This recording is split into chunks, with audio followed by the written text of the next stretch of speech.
안녕하세요. 오늘도 사연살롱을 찾아주셔서 감사합니다.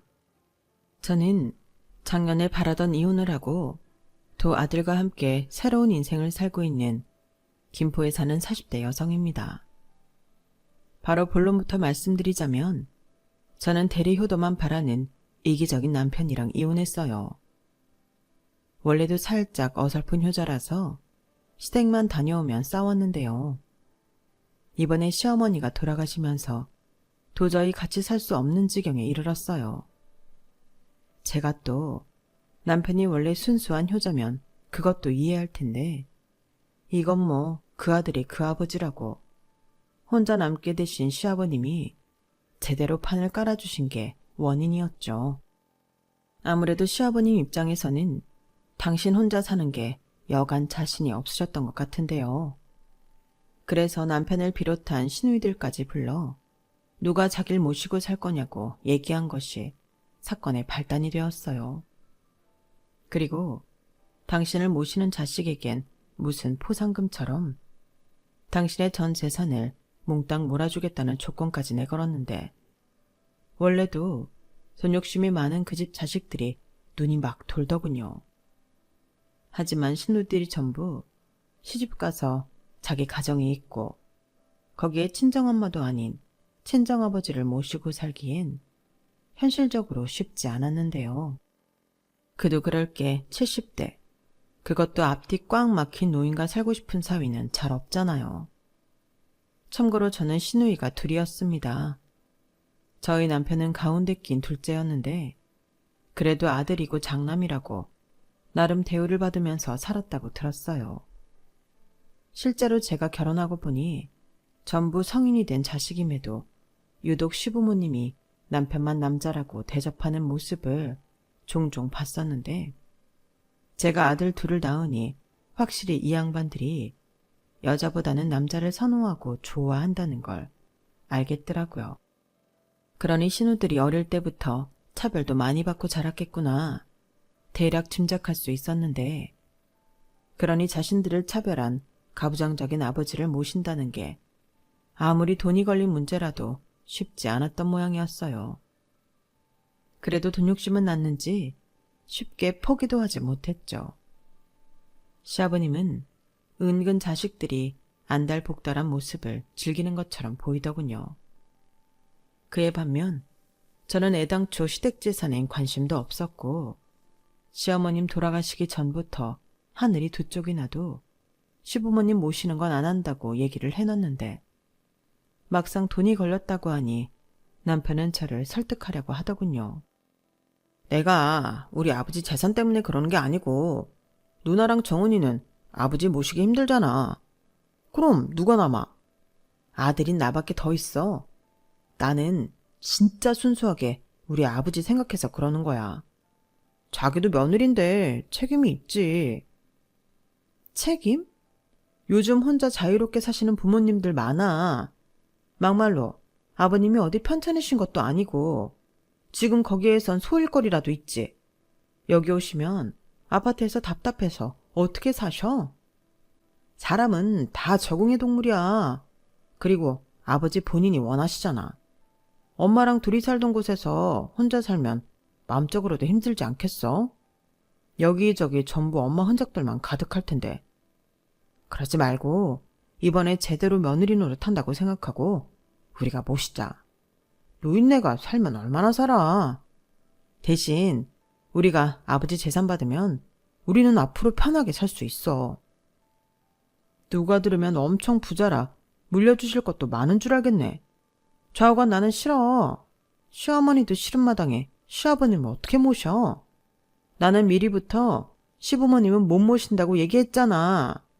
그러니까 자기가 포기해. 아니면 그 재산 자식들한테 안 줘도 되니까 시설 좋은 요양원 같은 데를 알아보든가. 거기 가면 친구도 사귀실 수 있잖아. 지금 우리 아버지를 시설로 보내라는 거야? 진짜 너무하네. 그러고도 당신이 우리 집 맏며느리냐? 나중에 우리 애들이 그런다고 하면 어쩔래? 내 일 아니라고 그러는 거 아니야. 나야말로 늙어서 저런 지경이면 애들 부담 주기 싫어서라도 시설 가. 요즘 시설이 얼마나 좋은데. 나는 오히려 시설 가겠다고 하겠다. 이렇듯 저희 부부는 거의 매일 얼굴만 보면 똑같은 문제로 도돌이표 대화를 했어요. 말이 대화지 거의 압박과도 같은 수준이었는데 저는 절대 물러나지 않았죠. 이건 한번 결정이 나면 시아버님이 돌아가시 전까지 물을 수 없는 거니까요. 게다가 제가 남편 성향을 모르는 것도 아니고 당시 저희 부부가 결혼 16년 차였는데 저희 남편은 집안일도 잘 도와주지 않는 사람이었거든요.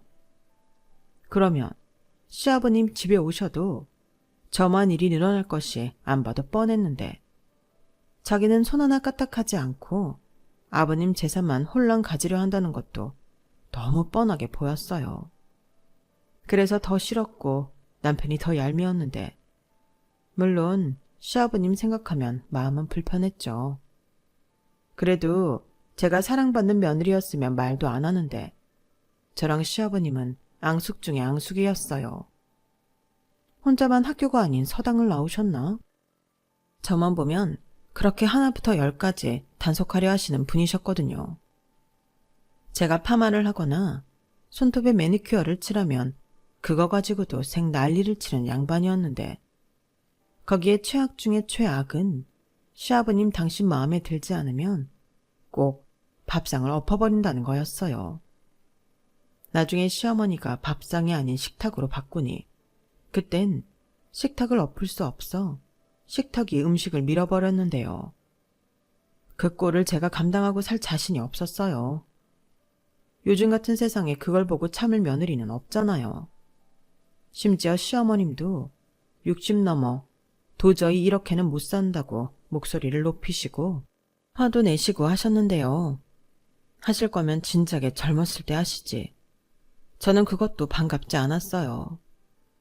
대신 내내 순종적으로 살다 다 늙어서 마누라가 기가 살았다며 시아버님만 더 난리가 났는데 당신이 나이 먹어 이빨 빠진 호랑이가 된 줄 아냐며 더 역정을 내시더군요. 그래서 시어머님이 아프기 전까진 두 분이 맨날 지지고 볶고 사내 만에 자식들을 여러 번 부르셨어요. 이혼 서류 가지고 오라고 부르시는 거였죠. 그때 제 아래 신우가 아빠, 정말 이혼할 마음 있으시면 그냥 도장이랑 신분증 가지고 시내 법원 가시면 돼요. 라고 말했다고 들었는데요. 그때도 네가 시방? 우리가 이혼하길 기둘리는 거지? 괘씸한 놈. 이라서 개진년은 키워봤자 아무짝에도 소용이 없는 거요. 라고 하시며 삐지셨어요. 그러니 진짜 이혼할 마음도 없으시면서 괜히 자식들을 불러 귀찮게 하는 거였는데 저는 그래서 시아버님이 더 싫었어요. 솔직히 이해하고 싶지도 않았고 참고 긴 세월을 산 시어머니도 이해가 가지 않았는데요. 어쨌든 시아버님은 자기가 젊든 늙었든 자신의 집안이 가장이고 절대 권력자라고 생각하셨어요. 그러니 당신은 언제 어디서나 대접을 받아야 한다고 생각하셨는데 그런 양반이랑 한 집에 살려고 하면 당연히 싫죠. 그리고 저희 남편 때문에라도 싫었는데요. 저희 남편이 연애할 때는 몰랐는데 결혼을 해보니 나쁜 건 원래 빨리 닮는다고 시아버님이 하는 짓을 그대로 하려고 했어요. 보고 자란 게 그것밖에 없으니 말은 나는 절대 우리 아버지처럼은 안 살 거야. 우리 엄마가 진짜 고생 많이 했거든. 라고 하면서 은근 자기 아버지의 나쁜 것들을 따라했는데 그때는 애도 아직 없었고 이렇게는 못 산다고 이혼 서류 와서 고치게 만들었어요. 저는 절대 시어머니처럼 살고 싶지 않다고 했죠. 그러자 자기가 언제 그렇게 살라고 했냐며 자기는 자기 아버지랑 다른 사람이라고 펄쩍 뛰었는데 그렇게 자기도 자기 자신을 모르던 사람이 제 남편이었어요.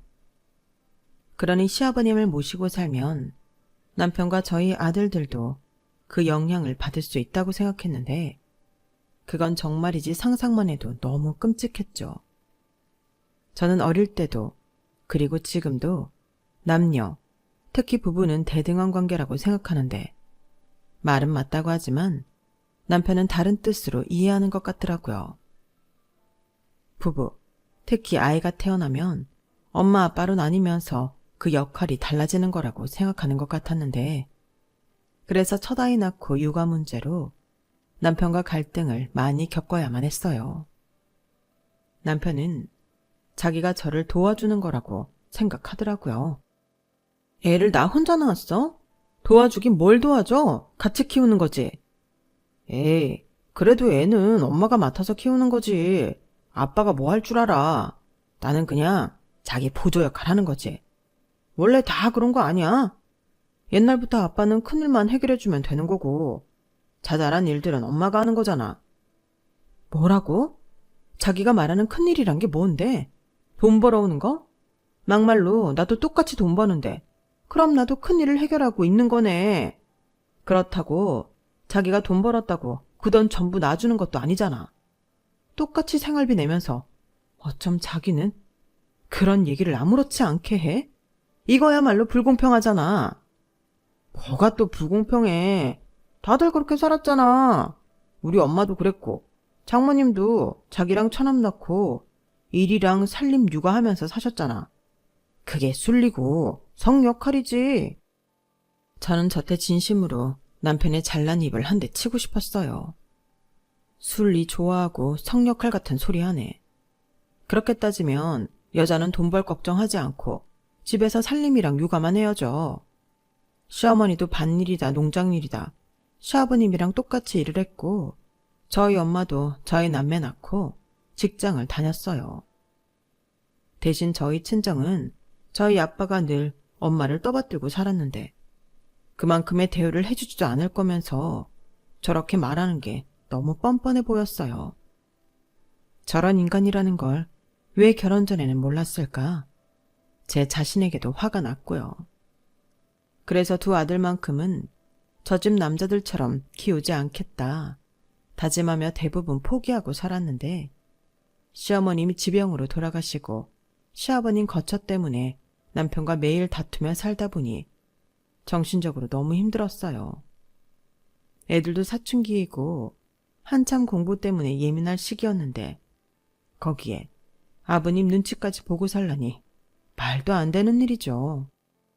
그래서 제가 고민 끝에 내린 결론이 있었어요. 한 집에서 같이 사는 건 너무 불편하고 근처에 원룸이나 빌라 작은 걸 구해 시아버님을 모시자고 했는데요.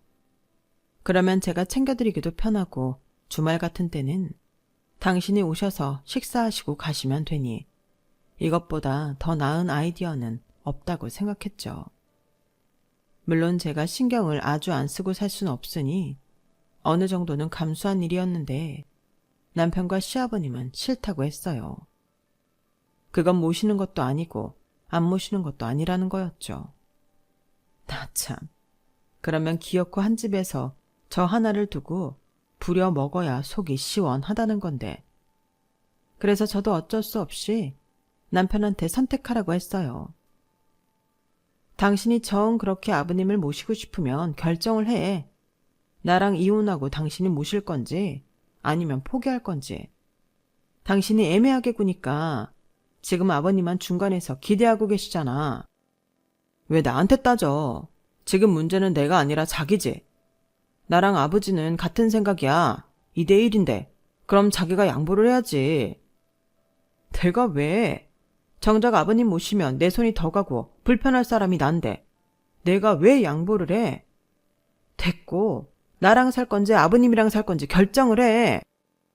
저는 그냥 나쁜 며느리가 되기로 마음 먹었어요. 괜히 어설프게 도리 찾느라 제 무덤 제가 파고 싶지 않으니 그냥 나는 시아버님이랑은 같이 못 산다. 그러니 네가 결정을 해라. 이렇게 밀고 나갔죠. 그리고 저는 누구랑 다르게 정말로 이혼할 생각도 있었는데요. 제가 직장이 없는 것도 아니고 막말로 혼자 살라고 하면 더 잘 살지 못 살 것 같진 않았어요. 대신 여느 부부들이 그렇겠지만 별 탈 없으면 그냥저냥 이혼하지 않고 살 생각이었는데 이렇게 일방적으로 며느리니까 희생하라고 강요받으니까 그까지 며느리 안 하고 싶었죠. 하지만 남편은 제가 마음에도 없는 소리를 하며 자기를 협박한다고 생각한 눈치였어요. 오히려 장황하게 나이가 많아 혼자 있기 힘든 시아버님을 어떻게 외면할 수 있냐며 저를 천하의 도리도 모르는 못된 며느리라고 비난했는데 저는 비난하라고 내버려 뒀어요. 그래, 나 나쁜 며느리니까 나한테 더 이상 강요하지 마. 싫은 건 싫은 거지. 자기는 자기 엄마가 어떻게 살고 또 어떻게 가셨는지 알면서 그걸 나한테 시키고 싶어? 여기서 그 얘기가 왜 나와? 우리 아버지가 좀 옛날 사고방식을 갖고는 있지만 며느리한테까지 꼬장꼬장하게 굴진 않아. 그래? 그건 자기 생각이고 아버님은 나 염색하고 파마하는 것도 싫어하셔. 아마 같이 살면 잘 때 편하게 입는 것도 뭐라고 하실걸? 내가 왜 이 나이에 그런 시집살이를 해? 막말로 자기는 우리 엄마랑 살 수 있어? 매일 일찍 들어와라, 술 먹지 말아라. 잔소리 들으면서 살 수 있냐고. 그리고 언제부터 자기가 효자라고 이래? 자기는 아버님이 말하는 재산 때문에 그러는 거잖아. 재산 받고 싶으면 자기가 모시고 그 돈 당당하게 받아.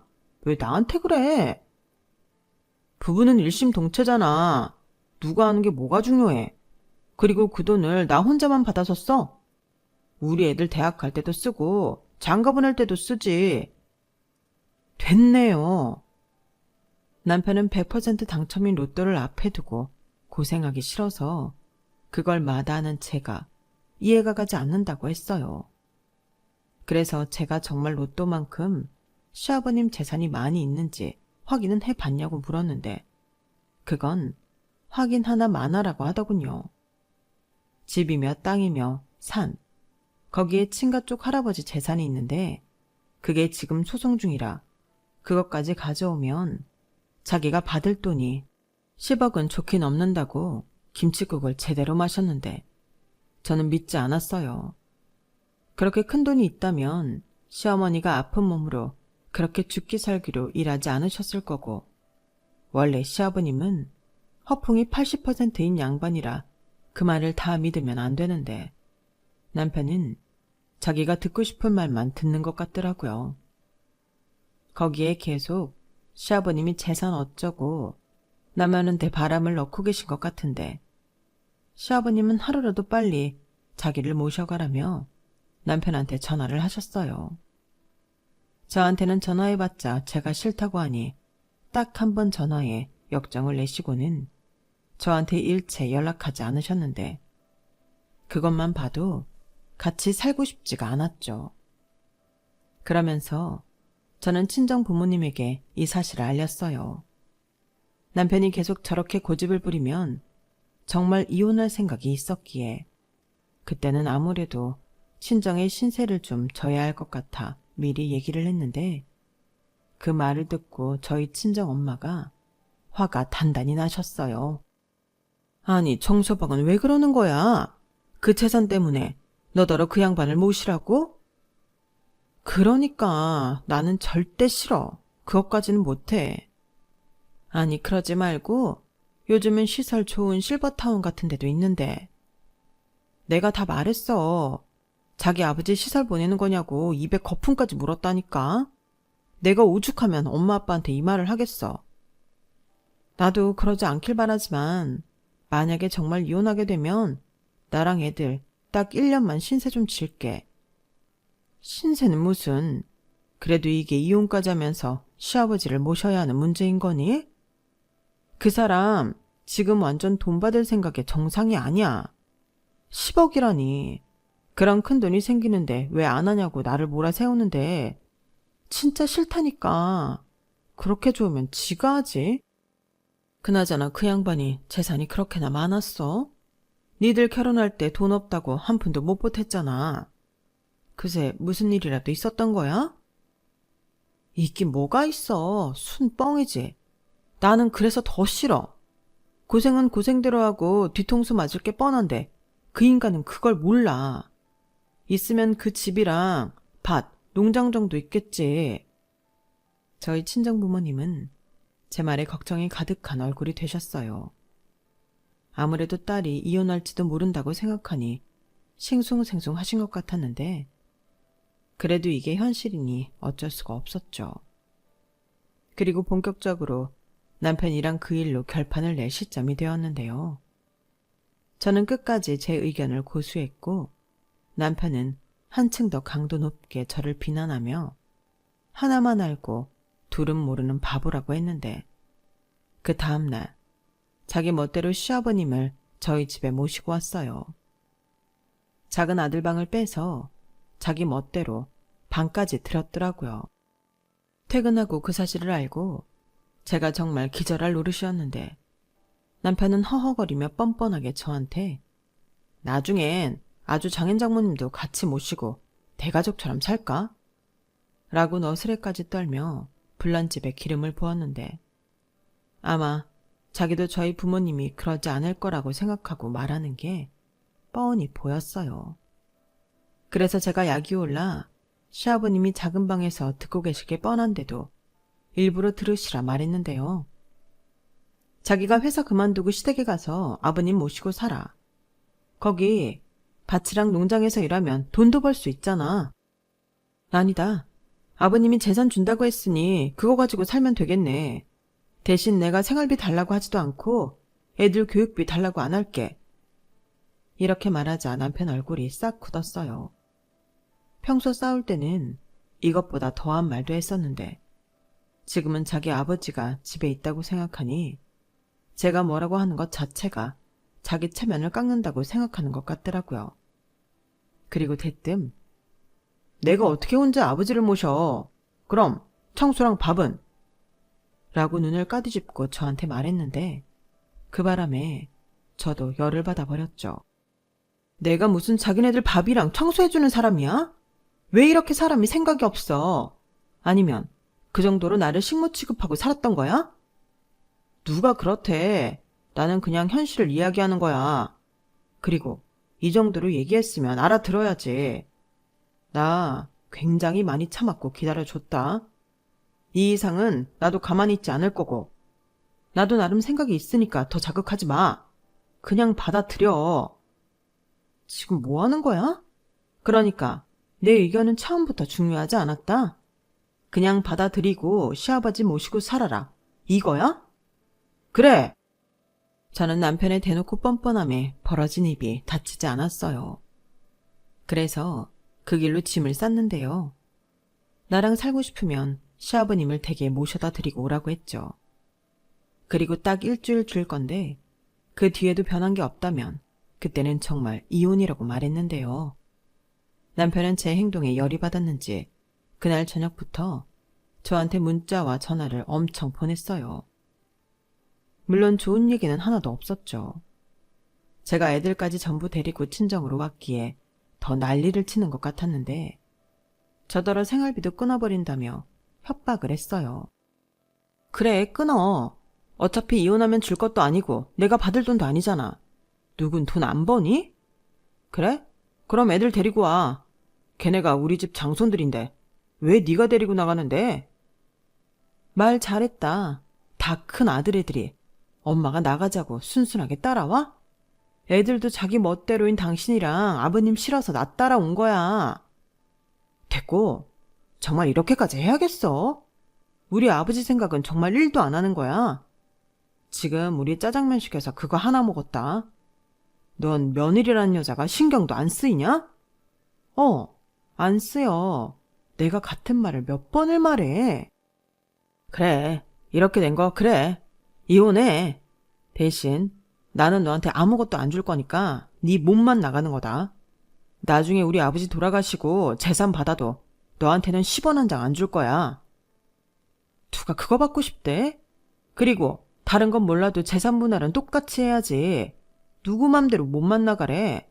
나 권리 있고 자기가 이렇게 나오면 법으로 할 거야. 저는 최대한 강하게 나갔어요. 이런 인간은 절대 틈을 보여주지 말아야 한다고 생각했기에 이미 이혼적으로 마음이 굳혀진 제 생각을 분명히 전했는데요. 그러자 그제야 이 인간이 제가 그냥 하는 쇼가 아니라는 걸 알았는지 뒤늦게 저를 살살 구슬리기 시작하더군요. 하지만 그냥 시아버님을 모시고 사는 게 싫었기 때문에 그 어떤 사탕발림에도 제 마음은 전혀 동요가 되지 않았는데요. 급기야 화가 난 시아버님이 저한테 얼굴 보고 얘기하자며 전화를 하셨어요. 솔직히 만나는 것 자체가 꺼려졌는데 시아버님은 무조건 얼굴을 보고 이야기하자고 하셨고 저는 최대한 좋게 다시 살던 집으로 가셨으면 좋겠다는 말을 하려고 나갔는데요. 저를 보자마자 가게 테이블을 탕탕탕 치며 큰 소리로 저한테 호통을 치셨어요. 이게 씨방 무슨 짓거리여? 이혼? 너는 네 집에서 그러고 배웠냐? 자, 여러분. 시아버지 모시고 살기 싫어서 집을 나가더니 이젠 이혼하겠다고 하는 뻔뻔한 며느리 낯짝 좀 보쇼. 아버님, 지금 뭐 하세요? 왜? 창피하냐? 이거 창피한 줄은 알고 네가 하는 짓이 창피한 줄은 모르고 내 집에 시집을 왔으면 어른 무서운 줄 알아야지. 어디서 여자가 이혼 소리를 함부로 혀? 좋은 말로 할 때 당장 우리 손자를 데리고 집에 들어와. 싫어요. 지금이 무슨 70년 80년대인 줄 아세요? 이혼하고 싶으면 하는 거지. 여기서 여자 남자가 왜 나와요? 제가 이래서 아버님이랑은 못 산다고 하는 거예요. 이렇게 대놓고 대접만 바라는 아버님을 제가 어떻게 모시고 살아요? 저는 제 인생 안 살아요? 왜? 저도 어머님처럼 평생 아버님 시중만 들다 병 걸려 죽으라고요? 뭐요? 시아버님은 제 말에 화가 났는지 또 테이블을 퍽 치고 벌떡 일어나셨어요.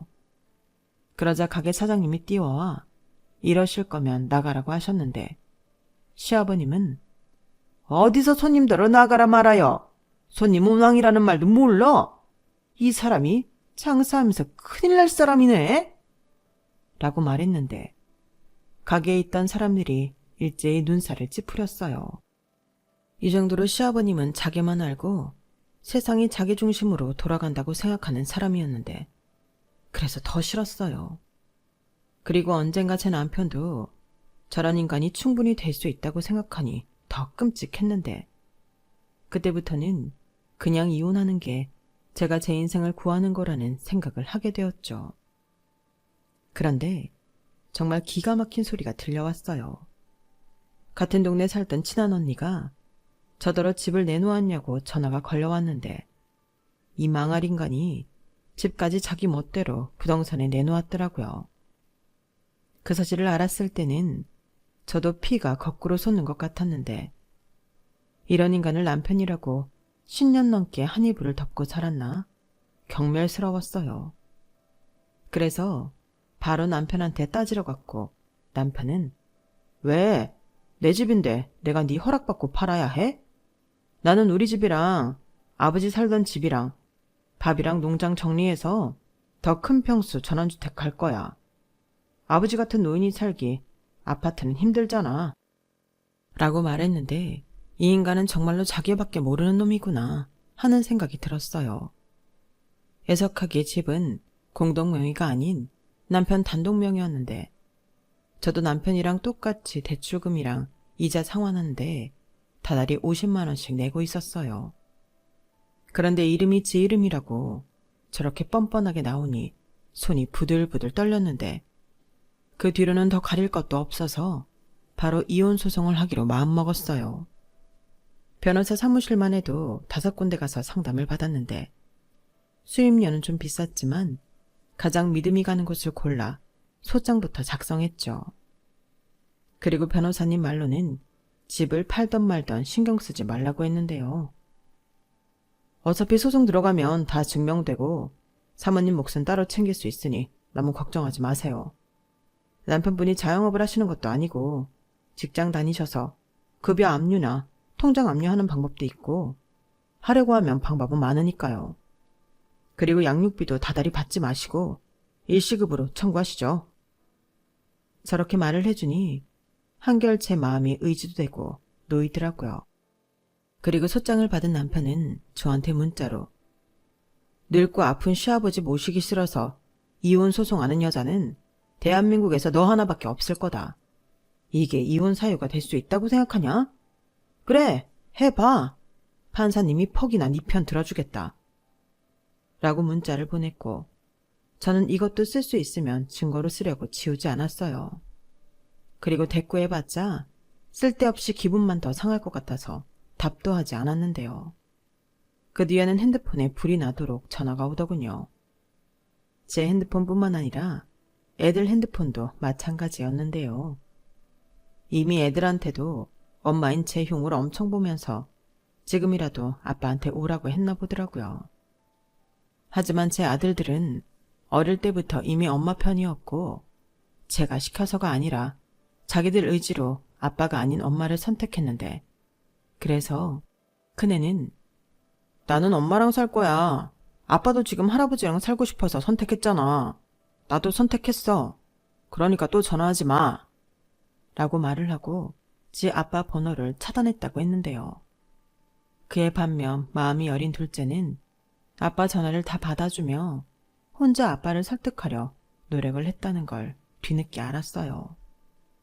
자기는 엄마랑 아빠가 이혼하지 않길 바라고 지금이라도 아빠가 엄마 마음을 헤아려주고 사과해줬으면 좋겠다고 했는데 그런 자기 아들한테 엄마가 시켰냐고 버럭 화를 냈다고 하더군요.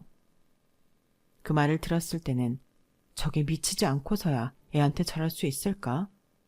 속에서 불꽃이 튀었어요. 그리고 이런 말을 하면 안 된다고 하던데 저는 니들은 절대 할아버지나 네 아빠처럼 되면 안 된다. 엄마는 그럴까봐 더 이혼하려고 하는 거야. 라고 솔직한 제 심정을 털어놓았고 이런 난리통에 철이 들었는지 저희 아들들은 알고 있다며 제가 하고 싶은 대로 하라고 했어요. 그 말을 들었을 땐 어찌나 고맙고 미안하든지 부모가 되어 이런 모습을 보이면 안 되는 건데 어른으로서 너무 부끄러웠어요. 하지만 그렇다고 제 목소리도 내지 않고 남편과 시아버님이 원하는 그런 희생을 하는 모습은 보이고 싶지 않았는데요. 혹여나 여자는 또 결혼한 여자는 그렇게 사는 거라고 생각할까봐 더 용납이 되지 않았어요. 저희 아들들도 언젠가는 자기 짝을 만나 결혼을 할 수도 있는데 누구보다 심지어 저보다 자기 식구를 더 챙기는 그런 남자가 되길 바랬어요. 그리고 그렇게 시작된 이혼소송은 완전 진흙탕 싸움이었는데요. 남편은 저를 시부모님을 벌레만큼 싫어하는 쓰레기 같은 며느리로 만들려 하더군요. 그러면서 자기는 가장으로 또 아빠로서 가족을 지키고 싶다고 이혼을 원하지 않는다며 눈물 연기까지 펼쳤는데 진심 소름이 끼쳤어요. 아니, 이미 신뢰라고는 쌀 한 톨만큼도 없는데 이혼하지 않으려 하는 그 속내가 너무 이해가 가지 않더라고요. 그런데 소송 중 법원을 나서다가 그 인간의 진심을 알게 되었는데요. 이 인간은 저를 부려먹기 위해서라도 놓아줄 생각이 없는 인간 말종이었어요. 그게 무슨 자랑이라고 법원 복도에서 자기 친구한테 전화로 얘기를 하고 있더라고요. 그 말을 듣는데 어찌나 화가 나던지 대화 중간부터 핸드폰으로 녹음을 했는데 변호사님이 이건 불법이라 증거를 쓸 수 없다고 하더군요. 그것도 정말 억울했어요. 이게 팩트인데 이걸 쓸 수 없다니 답답하더라고요. 그래서 제 주변 사람들한테 그 녹음 파일을 확 뿌려버렸어요. 저랑 남편을 동시에 알고 있는 사람들도 있으니 그런 사람들한테 남편의 실체를 알리고 싶었죠. 그리고 그것 역시 불법이라면 그에 맞는 벌을 받을 생각도 있었는데요. 그만큼 저는 이혼에 진심이었고 이런 인간은 대대적으로 망신을 시켜줘야 한다는 것에 완전 꽂혀 있었어요.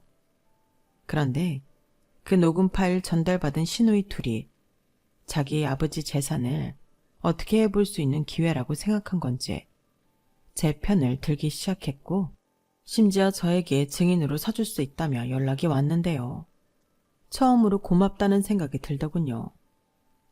뭐 딱히 좋아하는 신우들은 아니었지만 그렇다고 저한테 나쁘게 한 것도 없는 신우들이라 기꺼이 도와주겠다는 그들 마다할 이유가 없었어요.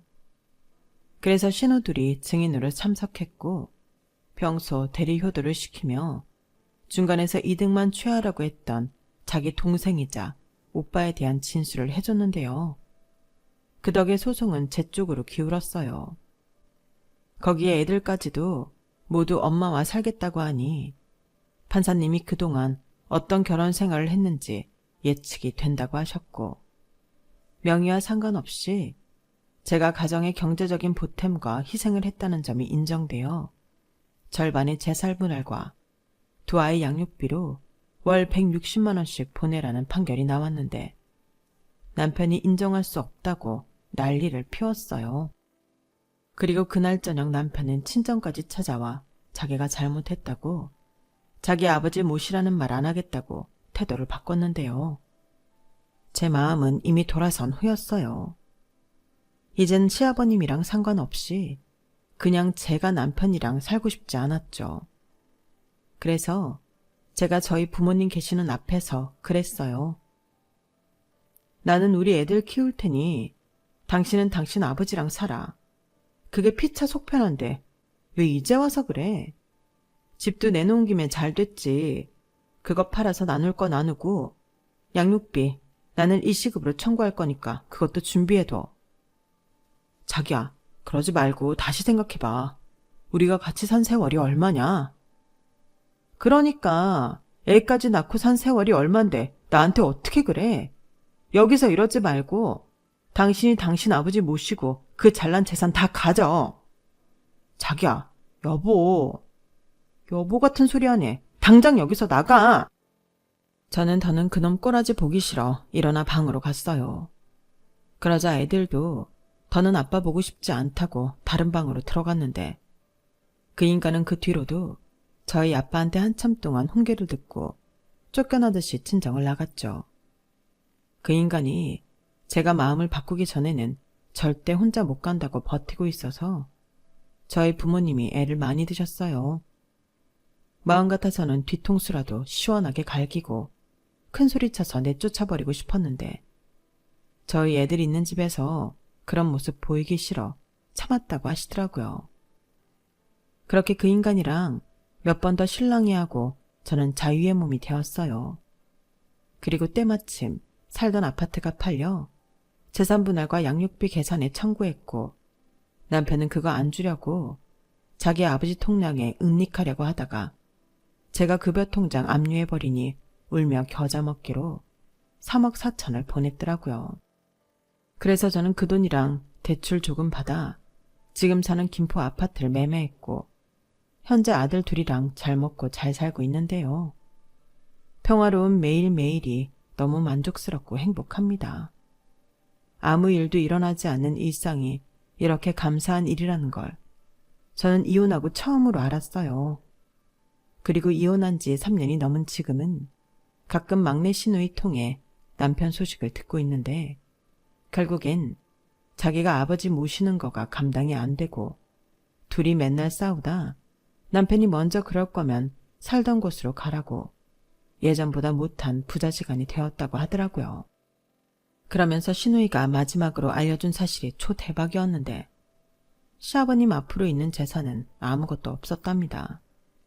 살던 집, 밭, 논장 같은 것도 이미 담보로 잡아 끌어다 쓸 수 있는 돈은 다 쓴 상태였고 친가 식구들이랑 하고 있는 소송도 뭐 하나 건질 가능성이 없다고 했는데요.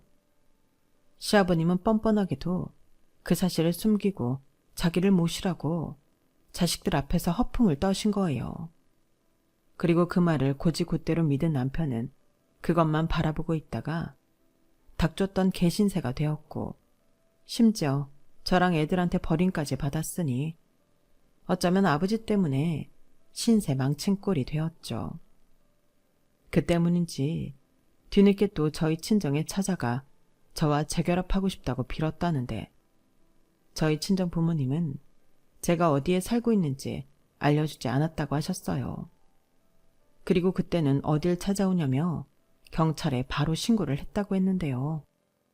그러게 뭐가 더 소중한지 알고 처신을 잘했어야죠. 버스 지나갔는데 열심히 손 흔들고 있으면 뭐하나요? 저는 그냥 본전도 못 찾고 집도 절도 없이 거지꼴이 된 남편이 고소하기만 합니다.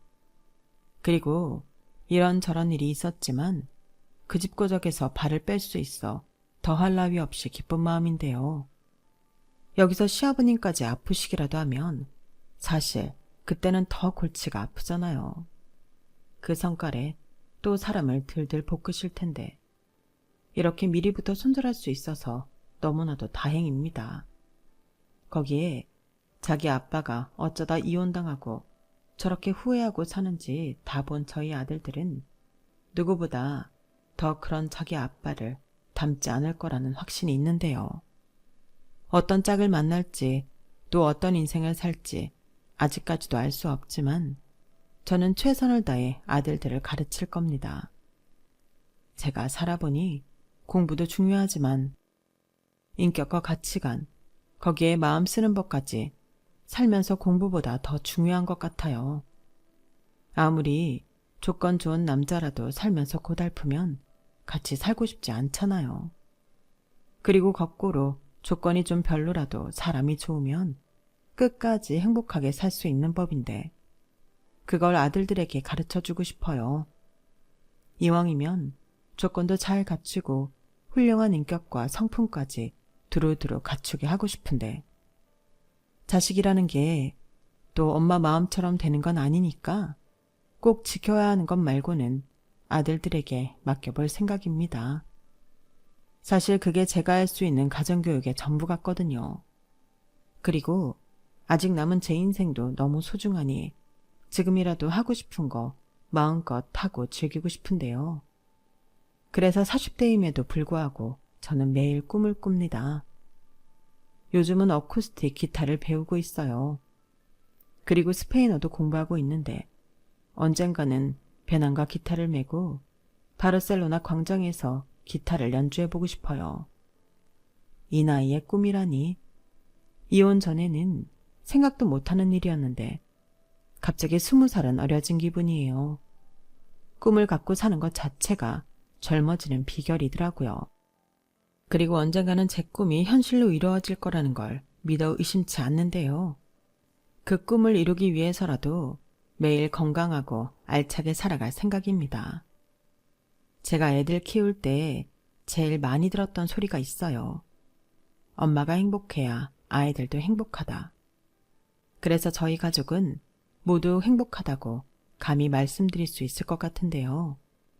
부디 제 사연을 함께 듣고 계신 여러분들도 한 분 한 분 행복하셨으면 좋겠습니다. 제 사연은 여기까지예요. 지금까지 제 사연 들어주셔서 진심으로 감사드리고요. 늘 건강하시고 행복하세요. 고맙습니다. 여러분, 사연 댓글에 응원과 현명한 조언 부탁드려요. 좋아요와 구독은 저에게 큰 힘이 됩니다. 오늘도 좋은 일 가득하세요.